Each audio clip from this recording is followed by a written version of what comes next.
নমস্কাৰ বন্ধুসকল, অৰ্ণপিকাৰী অনেক ভিডিঅ'লৈ মই ভিডিঅ' যদি সকলোকে স্বাগতম জনাইছোঁ। আজি বহুত দিনৰ বিৰতিৰ মূৰত মই আপোনালোকলৈ এটা ভিডিঅ' লৈ আহিছোঁ।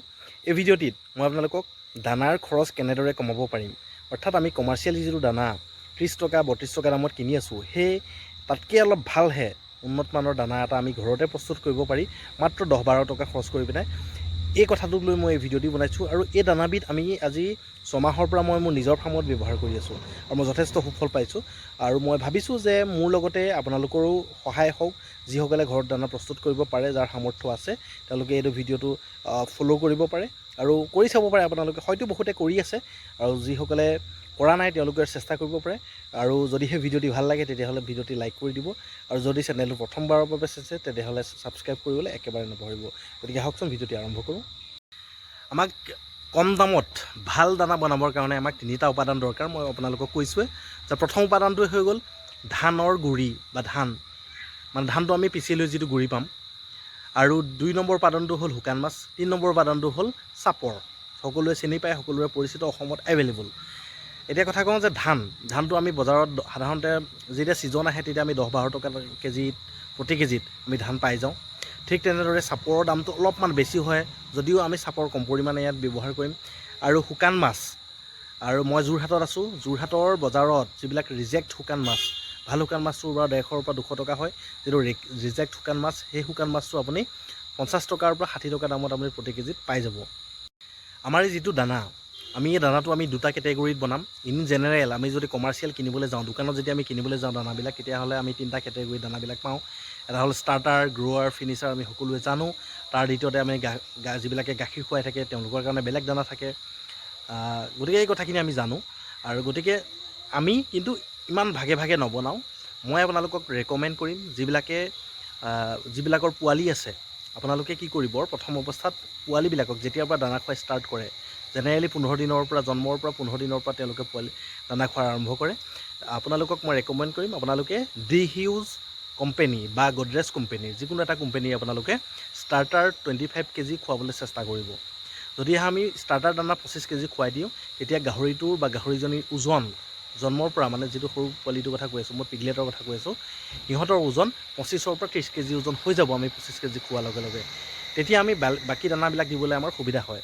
আৰু মই আজি কোৱা দানাটোত আমি 2টা কেটেগৰীত ভাগ কৰিম। 25 কেজি বা 30 কেজি ওজনৰ পৰা সেই দানাটো আপোনালোকে খুৱাব, তেতিয়া আপোনালোকে ভাল ফল পাব। আৰু যদিহে আপোনালোকে ষ্টাৰ্টাৰ দানাটো কিনিবলৈও সমৰ্থ নহয়, পইচা আপোনালোকৰ অলপ বাজেট কম আছে, তেতিয়াহ'লে আপোনালোকে প্ৰথমৰ পৰাই এই দানাটো আপোনালোকে ব্যৱহাৰ কৰিব পাৰে। আচলতে মই আজি যিটো দানা ৰেকমেণ্ড কৰিবলৈ লৈছোঁ, এইটো আমি গ্ৰ'ৱাৰ আৰু ফিনিচাৰ, এই 2টা দানা আমি ইয়াতে ৰেকমেণ্ড কৰিম মই আপোনালোকক। আৰু আপোনালোকে যিটো গ্ৰ'ৱাৰ দানা বনাব, যিটো 25 কেজি বা 30 কেজি ওজনৰ গাহৰি এটাক আপোনালোকে খুৱাব, সেই দানাটোত আপোনালোকে কি কৰিব, 6 কেজি দিব ধানৰ গুড়ি। ধানটো মানে ছিংগুল মিলত হওক, মটৰত হওক, আপোনালোকে পিচিব, গুড়ি কৰিব। মানে কি হয়, চাউল যদি আমি বেলেগ বেলেগকৈ উলিয়াওঁ, ডাঙৰ মিলত যদি আমি কুটাব যাওঁ, চাউল তুঁহ বেলেগ বেলেগকৈ যাব, তেতিয়াহ'লে তাৰ যিটো গুণাগুণ, পুষ্টিৰ গুণাগুণটো অলপমান নষ্ট হয়। সেইকাৰণে মই আপোনালোকক কৈছোঁ যে ধানটো একেলগে গুড়ি কৰিবলৈ চেষ্টা কৰিব, য'তেই হওক আপোনালোকে, হালধি পিছা মিল হওক বা ধান খুন্দা মানে ছিংগুল মিল হওক, তাত আপোনালোকে পিচিব পাৰে। ধানৰ গুড়ি ল'ব 6 কেজি, চাপৰ ল'ব 3 কেজি আৰু শুকান মাছ 1 কেজি। তেতিয়াহ'লে গোটেইখিনি দানা যদি আমি মিক্স কৰি যদি আমি সিজাই গাহৰিক খোৱালে, আপোনালোকে কিনা দানা যিটো গ্ৰ'ৱাৰ দানা, তাতকৈ বহুত বেছি ভাল ফল পাব। আৰু মই এইটো নিজে কৰি আছোঁ। আৰু যদি সম্ভৱ হয় আপোনালোকে তাত কচু বা মিনাৰেল মিক্সাৰ এড কৰিব পাৰে, লগ কৰিব পাৰে। যদিহে আপোনালোকে সেইখিনি নোৱাৰে, তেতিয়াও এই দানাটোৱে আপোনালোকৰ চলি যাব। গ্ৰ'ৱাৰ দানা হৈ গ'ল। এতিয়া আহি গ'ল আমাৰ ফিনিচাৰ যিটো দানা। এই ফিনিচাৰ দানাবিধ আমি সকলোকে খুৱাব পাৰিম। যি আপোনালোকে মাংসৰ কাৰণে উৎপাদন কৰিছে তাকো আপোনালোকে দিব পাৰিব।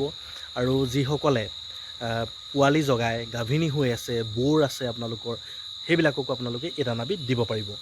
এই ফিনিচাৰ দানাটোত কি কৰিম, আমি 7 কেজি চাউলৰ গুড়ি মিক্স কৰিম। 1 কেজি বাঢ়ি যাব, 7 কেজি চাউলৰ গুড়ি মিক্স কৰিম। আৰু ইয়াত 2 কেজি চাপৰ মিক্স কৰিম আৰু 1 কেজি আমি শুকান মাছ মিক্স কৰিম, যিটো ৰিজেক্ট শুকান মাছৰ কথা কৈ আছোঁ মই। ভাল দিব পাৰিলেতো আৰু ভাল, কিন্তু ভালটো জেনেৰেলি দামটো বেছি হয়, আমাৰ বাজেটটো বেছি হৈ যাব। আপোনালোকে ৰিজেক্টটো আনিবলৈ চেষ্টা কৰিব।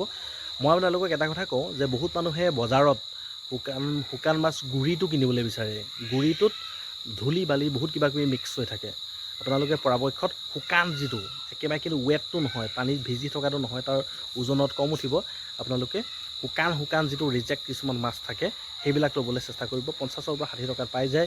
মই যোৰহাটত আছোঁ, যোৰহাটত এভেইলেবল শুকান মাছ। তিতাবৰত ল'ব পাৰে, বৰহোলাত ল'ব পাৰে, আমাৰ ৰজাবাৰী আছে, ৰজাবাৰীত ল'ব পাৰে, তাত আছে। বেলেগ ডিষ্ট্ৰিক্টতো চাগে ঠিক তেনেদৰে আছে। হয়তো কিছুমান জেগাত বহুত দাম কমিব। আৰু মই জনামতে জাগিৰোডত বোলে ৰিজেক্ট শুকান মাছটো বহুত বেপাৰীয়ে এনেই দি দিয়ে, হ'লচেল বেপাৰীয়ে।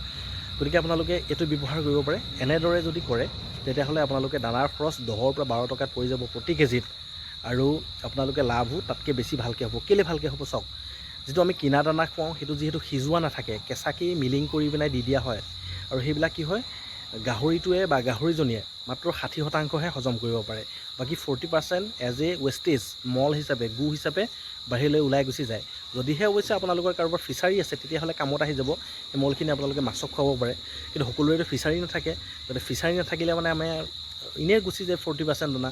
কিন্তু আপোনালোকে মই এই কোৱা দানাবিলাক যদি আপোনালোকে ভালকৈ সিজাই দিয়াৰ লগে লগে চাব তেওঁলোকে পায়খানাটো কমকৈ কৰিব। প্ৰথম কথা, পায়খানা কম কৰিলে মানে কথাটো কি হ'ল, পায়খানা কিবিলাক বস্তু কৰে, যিবিলাক এক্সট্ৰা অৰ্ডিনেৰী, যাক প্ৰয়োজন নহয়, সেইবিলাকহে মলৰ দ্বাৰা ওলাই যায়। তো সিজাই দিয়াৰ লগে লগে গোটেইখিনি কামত আহি যাব, তেতিয়াহ'লে গ্ৰ'থটো ভাল হ'ব যথেষ্ট, আৰু ভাল ফল আপোনালোকে পাব। আৰু যদিহে আপোনালোকে পাৰে কচু, কলগছ কিবাকিবি মিক্স কৰিব পাৰে, জেনেৰেলি যিবিলাক আমি ঘৰত দানা প্ৰস্তুত কৰোঁ তেনেদৰে আপোনালোকে ইয়াৰ লগত মিক্স কৰিব পাৰে, তেতিয়াহ'লে হয়তো আৰু ভাল ফল পাব। আৰু যদিহে পাৰে, যিবিলাক গাহৰিয়ে গাখীৰ খুৱাই থকা গাহৰিবিলাকক পৰাপক্ষত আপোনালোকে যদি ঘাঁহ আছে, মেটেকা আছে, দিবলৈ চেষ্টা কৰিব। কিন্তু এটা কথা মনত ৰাখিব, ঘাঁহৰ শিপা আৰু মেটেকাৰ শিপা নিদিব। ঘাঁহৰ শিপা আৰু মেটেকাৰ শিপাই গাহৰি কিন্তু পায়খানা হৈ যায় বেছিকৈ খোৱালে মানে। গতিকে আশা কৰোঁ ভিডিঅ'টি চাই আপোনালোকে ভাল পালে, দানা বিষয়ক কথাখিনি জানিব পাৰিলে, আৰু মই যিটো কৰি আছোঁ সেইটো মই বিশেষ সম্যক এটা আপোনালোকক ধাৰণা দিলোঁ। আপোনালোকে নিজৰভাৱে নিজে চিন্তাধাৰা কৰি পিনে আপোনালোকে ঠিক কৰি ল'ব। আৰু মই জনাত ইতিমধ্যে অসমৰ বহুতো গাহৰি পালকে এইখিনি কৰি আছে, আৰু পৰিমাণটো হয়তো সকলোৰে বেলেগ হয়, কিন্তু এনেধৰণে দিলে মই যথেষ্ট ভাল পাইছোঁ। আৰু এনেকৈ কৰিলে মানে যিটো কিনা দানাত আপোনাৰ 6 মাহ 7 মাহত 100 কেজি হয়, কিন্তু ইয়াত এমাহ বা 1.5 মাহ সময় অলপ বেছিকৈ লাগে 100 কেজি হ'বলৈ, অলপ বেছি লাগে টাইমটো, কিন্তু বহুত খৰচটো কমি যায়। গতিকে ভিডিঅ'টি মই ইমানতে সামৰণি মাৰিছোঁ, আৰু ভিডিঅ'টি ভাল লাগিলে লাইক কৰিব, আৰু যদিহে চেনেলটো প্ৰথম চাইছে ছাবস্ক্ৰাইব কৰি দিবলৈ একেবাৰে নপাহৰিব। ধন্যবাদ।